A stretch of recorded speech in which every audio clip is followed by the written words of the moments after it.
जय जगन्नाथ। हेलो बच्चा party, welcome back to my YouTube channel SRD physics. In this video I am going to discuss about centrifugal force. चलिए देखते हैं centrifugal forces के बारे में। पहले हम थ्योरी डिस्कस करेंगे, उसके बाद कुछ न्यूमेरिकल्स करेंगे जो कि previous year neat and JEE में आया हुआ है। ठीक है, चलिए शुरू करते हैं सेंट्रीफ्यूगल फोर्स।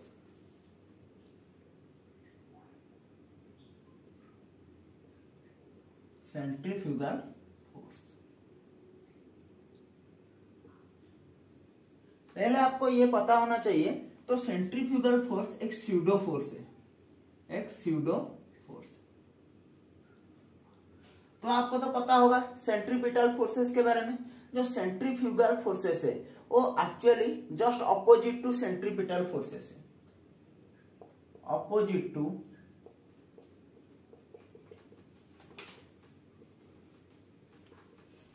Centripetal force. तो सेंट्रीपिटल फोर्स का डायरेक्शन किधर था? Directed towards the centre. That means centrifugal force का डायरेक्शन किधर होगा? Directed away from the centre.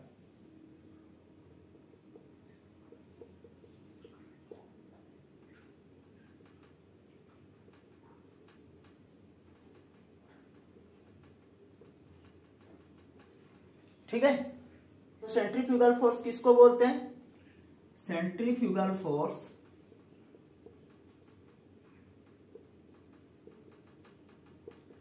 is defined as the radially directed outward force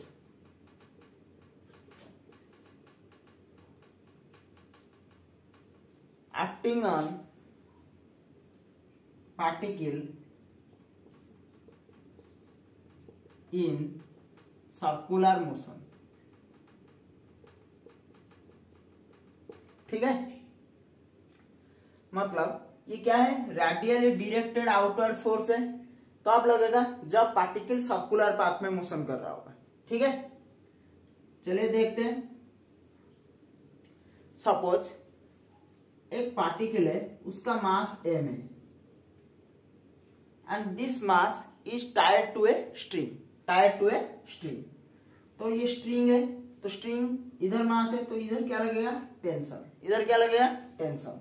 suppose string ऐसे circular path में घूम रहा है, तो इसका वेलोसिटी किधर होगा? इधर। ठीक है, तो नीचे क्या लगेगा? mg। तो इधर क्या लगेगा? Centrifugal force.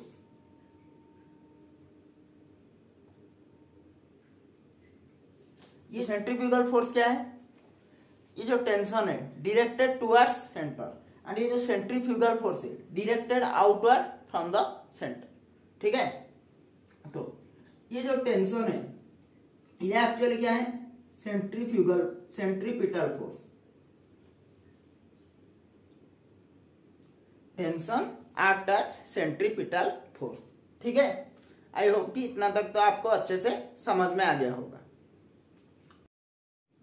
तो सेंट्रीफ्यूगल फोर्स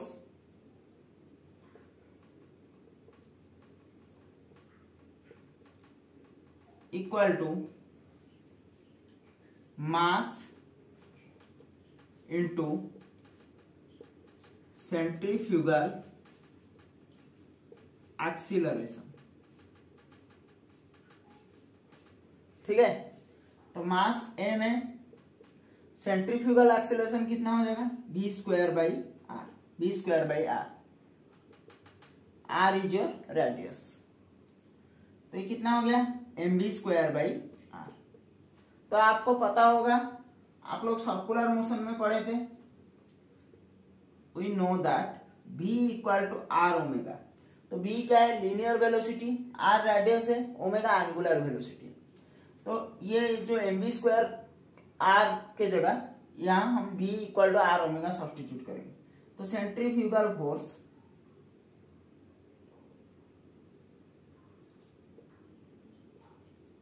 इक्वल टू कितना था? mv square by R. तो m को m रहने दिया, v का वैल्यू कितना है? आर ओमेगा, इधर सब्स्टिट्यूट कर दिया, उसका स्क्वायर बाई आर। तो सेंट्रीफ्यूगल फोर्स को हम एफसी से डिनोट कर सकते हैं। कितना हो गया, एम आर ओमेगा स्क्वायर, एक आर को आर कैंसिल हो गया तो कितना बचा, एम आर ओमेगा स्क्वायर। और क्या लिख सकते हैं, M B square by R. ये फार्मूला आप लोगों को याद होना चाहिए, क्योंकि नीट एंड जे लेवल का क्वेश्चन करने के लिए ये फार्मूला आपको याद होना जरूरी है। ठीक है, जो सेंट्रीफ्यूगल फोर्स था, सेंट्रीफ्यूगल फोर्स क्या फॉर्मूला था, M B square by R, और क्या लिख सकते हैं, एम आर ओमेगा स्क्वायर। ठीक है, तो इसको हम वेक्टर फॉर्म में लिखेंगे, तो क्या लिखेंगे, इन वेक्टर फॉर्म सेंड कर सकते हैं, M B square by R, R क्या, इसका डी वेक्टर फॉर्म हो गया। ठीक है, और एक बात, ये क्या है, स्यूडो फोर्स। स्यूडो फोर्स मतलब ये ओनली नॉन इनर्शियल फ्रेम में एक्ट करेगा, नॉन इनर्शियल फ्रेम में। तो हमको क्या पता होना चाहिए, in inertial frame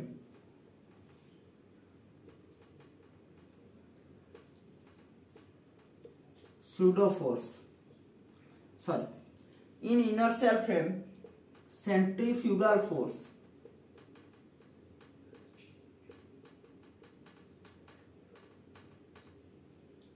does not act। कहां लगेगा, नॉन इनर्शियल फ्रेम में, in non inertial frame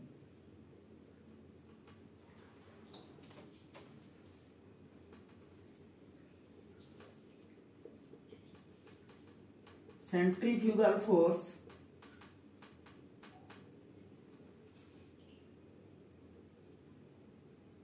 act as pseudo force। तो ये जो सेंट्रीफ्यूगल फोर्स है ये ओनली नॉन इनर्शियल फ्रेम और रोटेटिंग फ्रेम में लगेगा। ठीक है, आई होप कि आपको सेंट्रीफ्यूगल फोर्सेस के बारे में सारे कॉन्सेप्ट क्लियर हो गया होगा। अभी हम कुछ न्यूमेरिकल के ऊपर फोकस करेंगे जो प्रीवियस ईयर नीट में आया था। ठीक है, चलिए एक क्वेश्चन सॉल्व करते हैं। Question is, a gramophone disc rotates at 60 rpm if the coin of mass 18 gram is placed at a distance of 8 centimeter from the center, determine the centrifugal force on the coin। ठीक है, तो question में बोला कि gramophone disc rotates at 60 rpm। Suppose ये हो गया gramophone disc rotate कितना कर रहा है, एट 60 rpm। तो आरपीएम मीन्स क्या है, रिवॉल्यूशन पर मिनट। तो रिवॉल्यूशन पर मिनट किसका यूनिट है, फ्रीक्वेंसी का यूनिट है। तो एफ इक्वल टू 60 आरपीएम मतलब रिवॉल्यूशन पर मिनट। इसको सेकंड में कन्वर्ट करेंगे तो 60 रिवॉल्यूशन 1 मिनट कितना सेकंड है, 60 सेकंड। तो कितना हो गया, 1 रिवॉल्यूशन पर सेकंड। ठीक है, एक कॉइन ऑफ मास 18 ग्राम, तो इसको केजी में कन्वर्ट करेंगे तो 18/1000 KG. Is placed at A distance of 8 centimetre from the centre. Suppose ये सेंटर है, इस सेंटर से 8 सेंटीमीटर डिस्टेंस पे एक कॉइन को रख दिया। ठीक है, जिसका मास है 18 ग्राम। तो मतलब ये कॉइन ऐसे रोटेट करेगा, रोटेट करेगा मतलब एक सर्कुलर पाथ कवर करेगा। तो इसका रेडियस कितना दिया है, 8 centimetre, 8 centimetre. Determine the centrifugal force. तो सेंट्रीफ्यूगल फोर्स को भी हम एफसी से डिनोट करते हैं। ठीक है, एफसी निकालना है। देखिए फ्रीक्वेंसी दिया है, मास दिया है, आर दिया है। तो सेंट्रीफ्यूगल फोर्स कैसे निकालेंगे, एफसी इक्वल टू हम लोग को पता है M R omega square, M R omega square. तो ओमेगा का वैल्यू कितना है, 2 पाई बाई, सॉरी ओमेगा का वैल्यू कितना है, 2 pi F, 2 pi F. M R omega की जगह 2 पाई एफ डाल दो तो कितना हो गया, M R 4 pi square F square. ठीक है, तो मास कितना दिया है 18/1000, रेडियस कितना दिया 8 सेंटीमीटर, उसको मीटर में कन्वर्ट करेंगे 8/100, 4 पाई का वैल्यू कितना है 3.14 का स्क्वायर, फ्रीक्वेंसी 1 का स्क्वायर। ठीक है,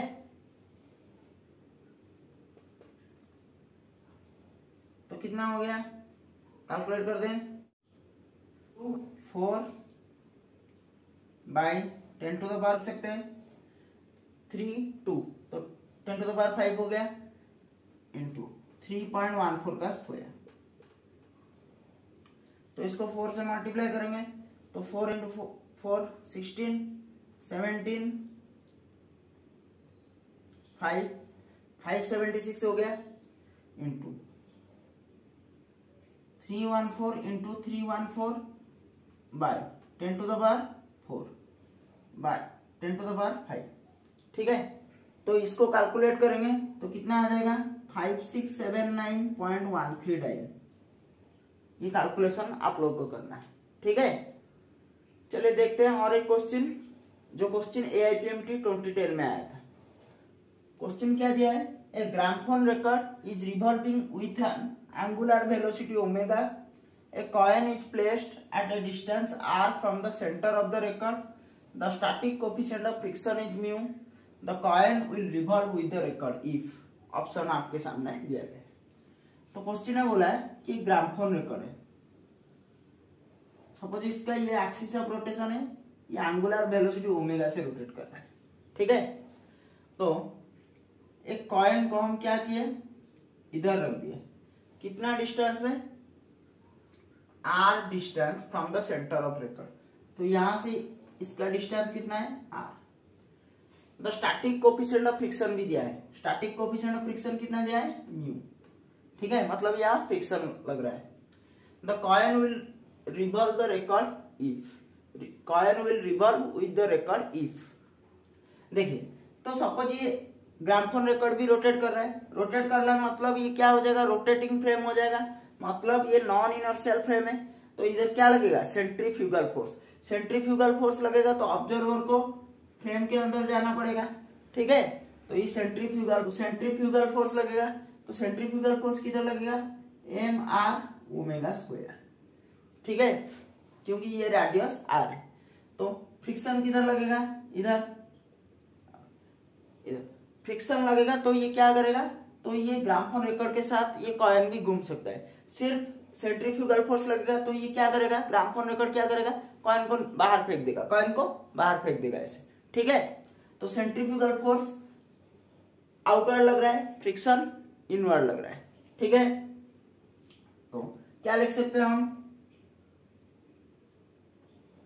कॉइन विल रिवॉल्व if